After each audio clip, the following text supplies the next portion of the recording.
best known for being the Silver Fox in Wolverine. I asked this of Taylor, but I'll ask this for you. How could you leave Wolverine for Gambit? Oh my god. Oh my god. Yeah, that's a nasty move. It is. Of course, those are probably the two most two X-Men that the women like the most, I would say. Gambit being number one. Look, I'm a lucky leading lady with both of them. Hugh Jackman is just an angel, and Taylor and I have known each other for years. He's a dear friend. So maybe I'd tag team him. Just don't tell your husband. Just no. Yeah, when I asked Taylor that, I said, "Isn't Wolverine pissed at you?" And he went on and on about how great Hugh Jackman was. What a great guy. And everybody says the same thing about him. He's amazing. Yeah. So, in this junket, you've probably been asked a billion things over and over again. Is there anything that you haven't shared with anybody about the movie that, some fun moments on the set or? Yeah. There was this one at the beginning scene where there's this big floor, the disco floor, and we're doing a hard scene, and they're like, okay, we're going to change the setup, and they change the setup, and Andrew Stanton puts on Staying Alive, and we all get out in the middle in our costumes, and everybody of the crew, and we all start dancing. So that is an example of many things that would happen that, Andrew would do to keep the morale up and keep it cohesive. Mm-hmm.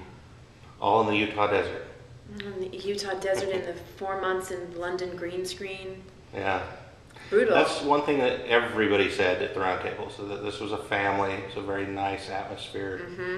And that Andrew was an awesome director to do this with. Yeah, he was awesome. He spoiled me. I'm spoiled. Although Taylor did say, when I mentioned to him that we were talking about action scenes, and we asked him if you nicked him with your sword fighting at all, he said, and I said, yeah, she's a sword master. Didn't you know that? And he says, is that what she's telling you? What were the fight scenes like for you? I didn't nick him. I nicked someone else. That was horrifying. How long did you rehearse for those things? Well, when I was young, I spent summers in Japan. Yeah. Because my parents are Shichiru karatekas. Yeah. And my dad would literally have samurai swords made. That's awesome. Awesome. And I would play with them safely. But in school at Juilliard, we did all sorts of fencing and fighting in different ways. So I don't know what he's talking about. So, one thing in the movie, this is just a peeve of my own, but I want to get you to answer it. So you're like Texas-born or Texas grew up gal playing a Martian with a British accent. How did that come about? Was it because you had so many Brits that were playing other Martians? I don't know why Andrew chose for me to have an accent, but I went to Juilliard, which is like super voice and speech, so different accents and different vocal ranges is sort of how I was trained.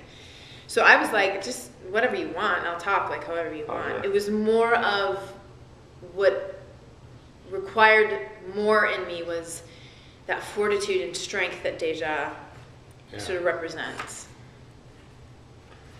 And I think you pulled that off very well. God, thanks. I asked you that question about, that she's so 2D in the books. She is, isn't she? Yeah, so the fact that you were given a little bit opportunity to make her something more is, I think, needed. Do you feel that there is any kind of is that starting to get cliched at all? That all the women now have to be strong warriors in a lot of the current action movies or current movies? Would it be a bad thing if that was what's happening? I think... if they're all black belts, no. They're all black belts. I think there's, we had the feminist movement, and now there's just naturally a cycle of another movement that's happening. And it's at the beginning stages. And characters, these strong female characters, these sort of archetypal images, are going to accelerate it. I think. This is my thought on it. So I think we will see strong women. I mean, a lot of the projects that are swirling around me, most of them are, and I don't know if that's my agent's choice or like my attraction, but I think it's going to be more. And hopefully that's attractive to men to want. If it's done well. If it's done well. If That's it's not 2D, like you said. Mm-hmm. Can't be 2D. Yeah. Did you and Andrew or any of the actors on the set have discussions about, how's this going to play? There's so many genres here. Yeah. He's in the Western, he's in old New York, he's in Mars, he's on, is it sci-fi, is it fantasy? There's swords, but there's guns, there's, And now it's wild. Was there any kind of discussion about that? Are we doing this? Did Andrew have a introduction of how he wanted it to come together? He showed us lots of images, that's his way, and models. And from that we were like, oh, this is a period film that just happens to go to Mars. That's sort of how I felt like his sort of take on it was. Root it, go crazy, but root it.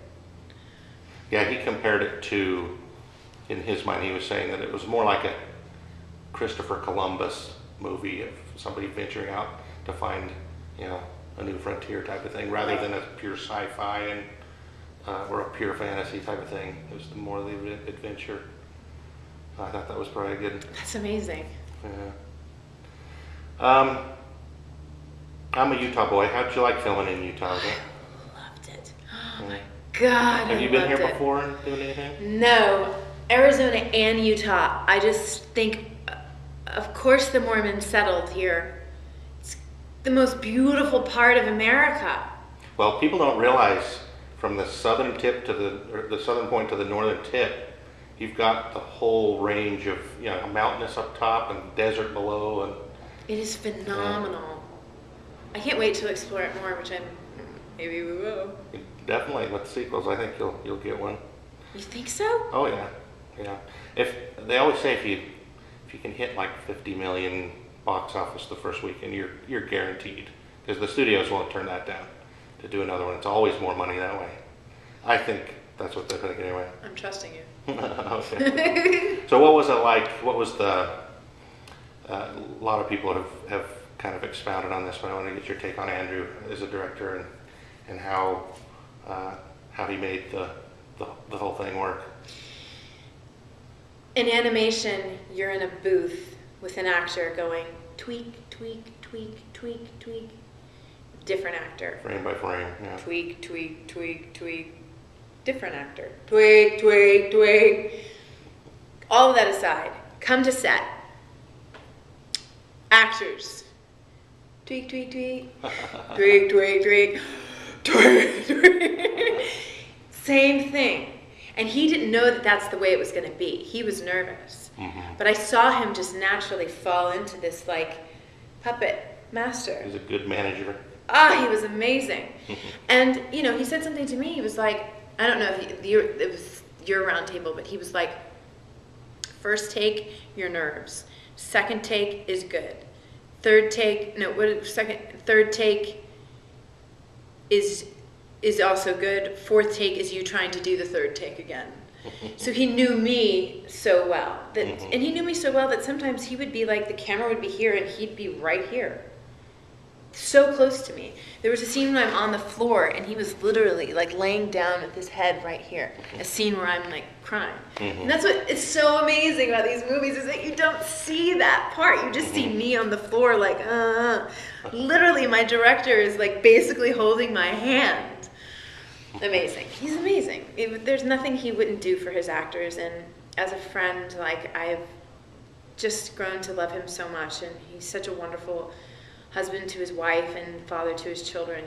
He's the whole deal. He's the package. Yeah, he's very passionate about this movie too. I know, I love it. Last question? Last question. Okay, total comic book geek question. Hot or not? Well, actually, who's the hottest Avenger? Chris Evans, Robert Downey Jr., Chris Hemsworth. But you got Jeremy Renner. Jeremy Renner. He's your man? Yeah. See,